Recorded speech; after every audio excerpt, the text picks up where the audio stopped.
Apple analysis for 2017.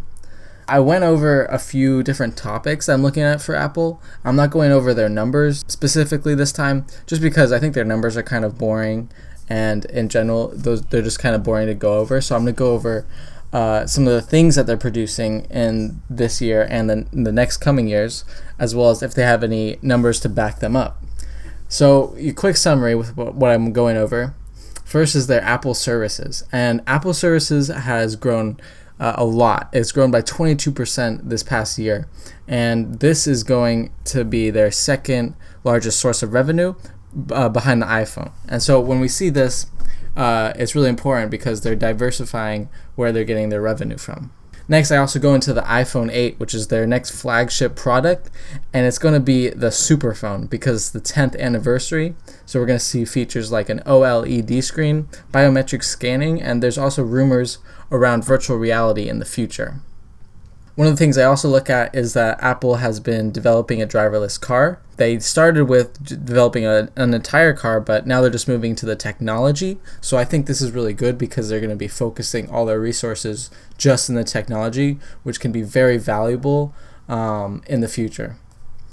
Now, some of the negatives that I saw were just the majority of sales in the product and being sold in foreign currency, which has been dropping in value compared to USD, and also because the iPhone 8 is also having difficulty in supplying OLED screens, which could result in a delay of production. So these are the things I went over. I'm going to go over them each in depth, and we're going to start with Apple services. All right, so Apple services is what I really like about Apple because Apple services have a huge profit margin at around 30%.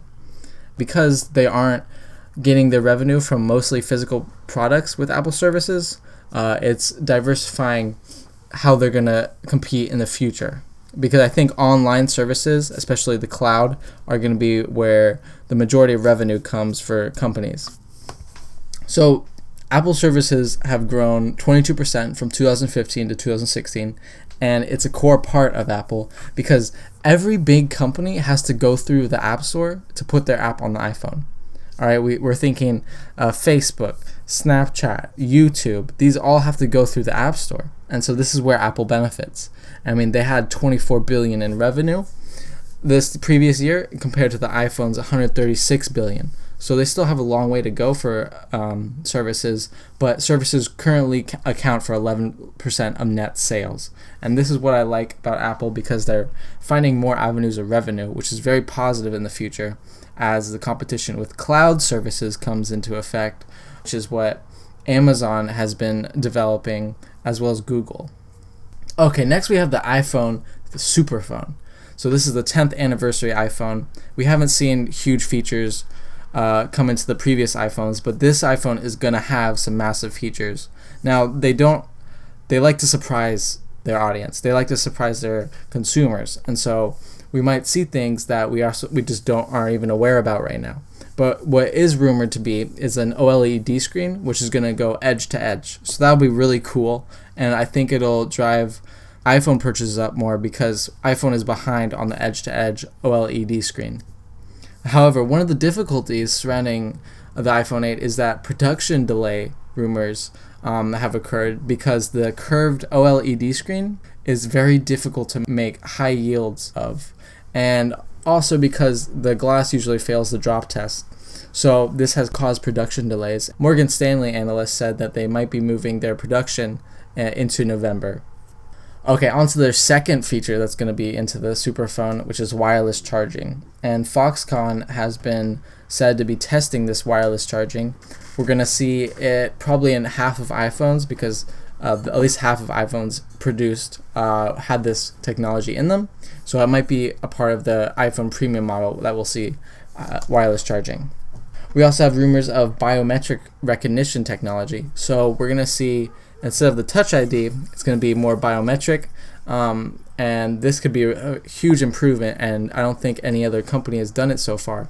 So as long as they're successful in innovation, then they're going to have a really successful sales in the future for their iPhone.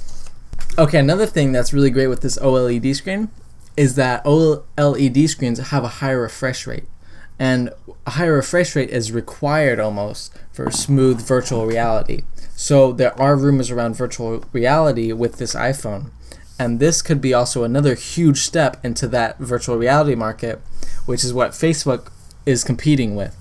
So we're seeing Apple come out with a super phone that is going to have more features than several of the iPhones before it. So this could really ramp up their iPhone sales, and right now their iPhone sales are over 100 billion. So just from that alone, I really like seeing that, especially that it's going to happen this year. But aside from the iPhone, aside from the services revenue, we are seeing their investment and their rumors around their driverless car technology. And we know that it's way past the concept stage and it's on the road testing. We also know it's super secretive, so that's why we don't know anything. But there are rumors around Apple recruiting people from Tesla. Now, with Apple's resources, I really think that this technology is available to them in the future, just because the amount of resources they have. So I don't think they'll be failing on this because it is a huge market. And if Apple has a patented driverless car technology, that can be very profitable in the future. However, these are rumors. So regardless, I think because of Apple's sheer amount of resources, they can do whatever they want. Okay, so now there are some negatives that came out with Apple, and when I started to look for them, I was looking just for positives, and I was just reading for positives, but I did find some negatives, and they were consistent. And one of them was that foreign denominated currency is what people are paying to buy the iPhone. So the majority of their revenue is international. We see that Europe and Greater China account for a huge portion of their iPhone sales. Now, if currencies in those countries drop in value, well, the iPhone's price is going to go up, and so that might cause the iPhone sales to go down. And we have been seeing that there have been a lot of foreign currency issues, especially with a lot of companies that operate in these countries. So this could affect their sales if the currency drops in any more value compared to United States dollars. One of the other negatives I kept seeing is that production delays in the iPhone 8. Now, these are rumors, and they are taken from supply chains and Morgan Stanley analysts. I'll have a link in the description with where I get this information. It's off of the Apple Insider website.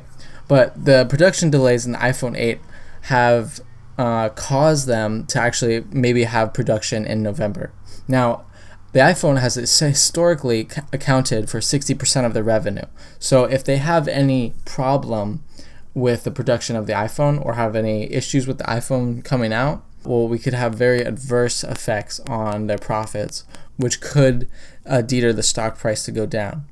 So these are some of the negatives that I saw. They aren't strong as much, like they don't have any major issues because they're the largest company in the world by market cap, but these are issues that they're challenged with right now. We also see that it's a highly competitive market, and it always will be, but they're doing successful in their iPhone sales, and they're growing their service sales, which is what I'm glad to see. So a quick summary: Apple has been setting the field for innovation for many years, and they take a lot of steps that a lot of people don't like. One was moving to no headphone jack. So I mean, if they can do things like this in the future with the resources they have, I think they'll be successful doing it. We're seeing that services have grown in revenue and now consist of 11% of total revenue.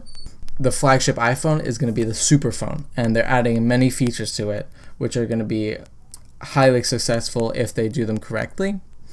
And also, we might see that in the future, they'll have a driverless car technology that they'll be able to license and have a patent on, which can be very successful just in that market alone.